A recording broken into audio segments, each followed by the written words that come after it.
যদি আল্লাহ সবার ভাগ্য ঠিক করে দেন, তারপর আমি যদি কোনো পাপ করি, এখন দোষ দেব কাকে? আমার ভাগ্যে যদি লেখা থাকে যে আমি খুন করব, তারপর একদিন খুন করে ফেললাম, তবে এই কাজটার জন্য তো আসলে আমি কখনোই দায়ী হব না, কারণ আল্লাহ আমার ভাগ্যে এগুলো লিখে রেখেছেন। সেই জন্য দায়ী হবেন আল্লাহ। তাহলে আমাকে কেন সেটার জন্য শাস্তি পেতে হবে? এখন আপনার এই প্রশ্নটার উত্তর যদি বলতে হয়, এটা বেশ কমন প্রশ্ন, অনেকেই করে থাকে, বিশেষ করে অমুসলিমরা, যে আল্লাহ সুবহানাহু ওয়া তাআলা ভাগ্য ঠিক করে দিয়েছেন, আর এটা বোঝা একটু কঠিন। আমি আপনাদের বোঝার জন্য উদাহরণ দিচ্ছি যে আল্লাহ সুবহানাহু ওয়া তাআলার আছে ইলমে গায়েব, অদৃশ্য জিনিস সম্পর্কে জ্ঞান, তিনি ভবিষ্যৎ জানেন। একটা উদাহরণ দিই। ধরেন একটা ক্লাসে একজন টিচার আছেন যিনি ছাত্রদের পড়ান। 1 বছর যাওয়ার পরে, পরীক্ষা শুরু হওয়ার আগে, টিচার অনুমান করলেন যে এই ছেলেটা পরীক্ষায় ফার্স্ট ক্লাস ফার্স্ট হবে, এই ছেলেটা সেকেন্ড ক্লাস পাবে, এই ছেলেটা পরীক্ষায় ফেল করবে। যখন পরীক্ষা হয়ে গেল, তারপর রেজাল্ট বের হলো, ছাত্র এ ফার্স্ট ক্লাস ফার্স্ট হলো, ছাত্র বি পেল সেকেন্ড ক্লাস, ছাত্র সি ফেল করলো। এখন আমি আপনাদের প্রশ্ন করি যে যেহেতু টিচার আগে অনুমান করেছিলেন ছাত্র সি পরীক্ষায় ফেল করবে, এখন ছাত্র সি কি এটা বলতে পারবে যে টিচার অনুমান করেছিলেন বলেই আমি পরীক্ষায় ফেল করেছি? আমরাও জানি ব্যাপারটা এমন না। টিচার অনুমান করেছেন যে ছাত্র এ ফার্স্ট ক্লাস ফার্স্ট হবে, কারণ তিনি জানতেন এই ছেলেটা পড়াশোনা করে আর সে মেধাবী। ছাত্র বি সে হলো অ্যাভারেজ। ছাত্র সি পড়াশোনা মন নেই, ঠিক মতো ক্লাসও করতো না, ঠিক মতো লেখাপড়া করতো না, হোমওয়ার্ক করতো না।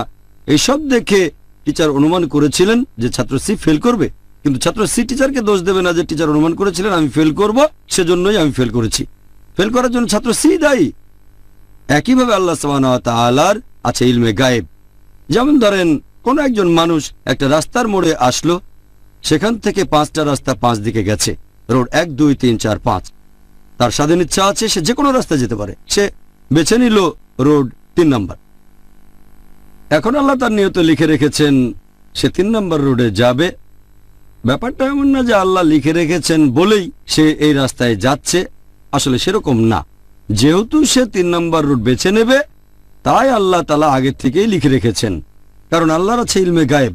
যেভাবে টিচার অনুমান করেছিলেন, এখানে আল্লাহ জানেন লোকটার স্বাধীন ইচ্ছা আছে, সে যে কোনো রাস্তা বেছে নিতে পারে, 5টা রাস্তার মধ্যে যে কোনোটা, কিন্তু গেল 3 নম্বর রোডে। আল্লাহ আগে থেকে জানেন লোকটা 3 নম্বর রোডেই যাবে, সেজন্য আল্লাহ তার তকদিরে লিখে রাখলেন সে যাবে 3 নম্বর রোডে। এরপর 3 নম্বর রাস্তা দিয়ে যাচ্ছে, কিছুক্ষণ পরে আরেকটা মোড়ের সামনে আসলো, 1 2 3 নম্বর রাস্তা বেছে নিল।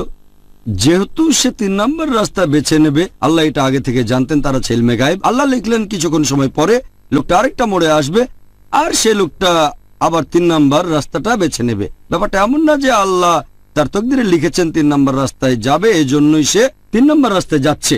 যেহেতু সে 3 নম্বর রাস্তায় যাবে, আল্লাহ আগেই লিখে রেখেছেন।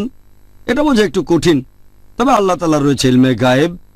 একইভাবে একজন লোক যদি জীবিকা উপার্জন করতে চায়, তার সামনে অনেক উপায় আছে। হয় সে চেষ্টা করে যেতে পারে, পরিশ্রম করতে পারে, কোনো সৎ কাজ করে টাকা উপার্জন করতে পারে, অথবা ডাকাতি করতে পারে, চুরি করতে পারে। এটা তার ইচ্ছা, সে ঠিক করলো সে চুরি করবে। আল্লাহ আগে থেকে জানেন যে 25 বছর বয়সে তার সামনে টাকা উপার্জনের সদুপায় থাকবে, অথবা চুরি করবে, কিন্তু সে চুরি করবে। যেহেতু আল্লাহ আগে থেকে জানেন লোকটা চুরি করবে, সেজন্য তার তকদিরে লিখলেন সে চুরি করবে। ব্যাপারটা এমন না যে আল্লাহ লিখেছেন বলে লোকটা চুরি করছে, যেহেতু সে চুরি করবে তাই আল্লাহ আগে লিখেছেন। একইভাবে একটা লোক হয়তো খুন করলো, এটা তার ইচ্ছা, সে চাইলে খুন নাও করতে পারে, অথবা চাইলে খুন করতে পারে, এটা তার হাতে, আর সে খুন করলো। এখানে দোষটা কার? দোষ সেই মানুষটার। তাহলে আমরা বুঝতে পারছি যে আল্লাহর আছে ইলমে গায়েব। আর সেজন্যই উর্দুতে একটা কথা আছে, একটা শায়ের আল্লামা ইকবালের, বলা হয়েছে, खुद ही को कर इतना बुलंद कि हर तकदीर के पहले खुदा अपने बंदे से खुद पूछे बताते रजा क्या है।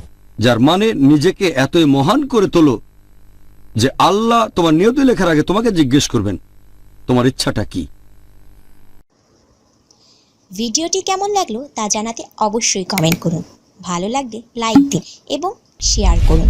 আর প্রতিদিন নতুন নতুন ভিডিও দেখতে এখনই সাবস্ক্রাইব করুন EMM টিভি চ্যানেলটি। ধন্যবাদ।